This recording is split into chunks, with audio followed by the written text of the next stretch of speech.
So I'm currently sitting in a converted mobile library. It took me 7 hours to drive here. I'm completely alone in the middle of nowhere. That's exactly what I wanted. I just felt like I needed an adventure, and usually when that happens, I tend to want my own company, go somewhere really remote, take my camera and just explore. I just thought it'd be cool to have a little chat about why you might need to have a trip away and why it might be a good idea to do it by yourself. Now, I don't know about you, but whenever I go back and think about old trips, I never take any time to think about how much money it cost me in fuel, how much the hotels cost.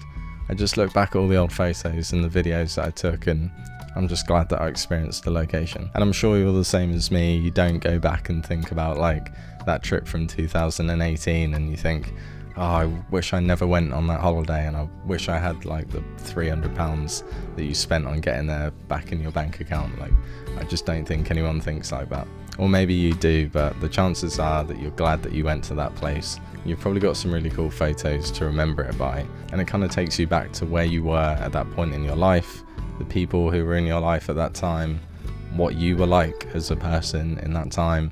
It's just really cool to look back on. For me, these photographs and these memories are a moment in time, and I wouldn't trade them for anything. Just think back to like a 3-day trip that you took a year or so ago.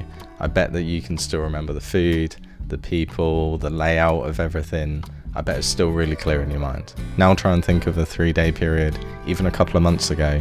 You probably can't remember the food, you can't remember where you were, the people who were involved in those days. Yeah, it's just something to think about. One thing about traveling solo is that it's all on you, which I know probably sounds kind of daunting, but I like to think that it's quite empowering too. You can effectively do whatever you like day to day. You can choose when you want to get out of bed, you can choose the locations you want to see. Basically, you're the boss. There is a sticking point that I've found, however, and that is that there's still a bit of a stigma about going places by yourself. When you tell someone that you're going to go away and visit a new place, they'll sound quite excited, they'll ask you all about it, where you're going to go, and they all seem kind of happy for you. And then you tell them that you're going by yourself, or they say, oh, who are you going with? And you're like, oh, it's just me. Then the reaction sometimes changes. Sometimes they kind of act like they feel sad for you, as if like no one else would go. And sometimes they just think you're a little bit weird. And I think that that kind of perception is actually a reason why a lot of people have ambitions to go and see certain places and they never do. It's definitely been a stumbling point for me in the past, and it's something that I still deal with. But you know what, life is just way too short, and even with an awkward conversation, I just think it's still well worth it when you think about the possibilities. I remember there was a point in my life where I didn't do an awful lot by myself, but gradually I kind of just got used to it. I started doing things like going on walks by myself, even went to the cinema by myself, and that kind of led up to me going on my first solo trip, which was way back in 2015 when I went to Sweden. And even though I just wandered around completely cluelessly, it was really cool to see a new place, experience it at my own pace as well, which was really nice.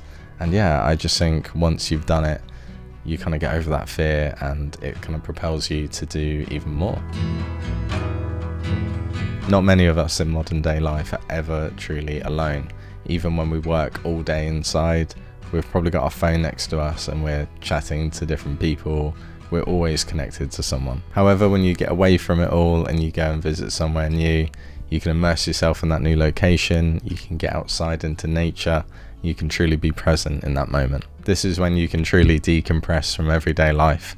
You can forget about those to-do lists, forget about those deadlines that always hang over you like a big grey cloud. And these days it's so rare to have an escape like this that not only is it going to be really fun and different, you're going to probably go back to everyday life feeling quite refreshed. So yeah, treat this video as permission to go and book that trip that you've been thinking about.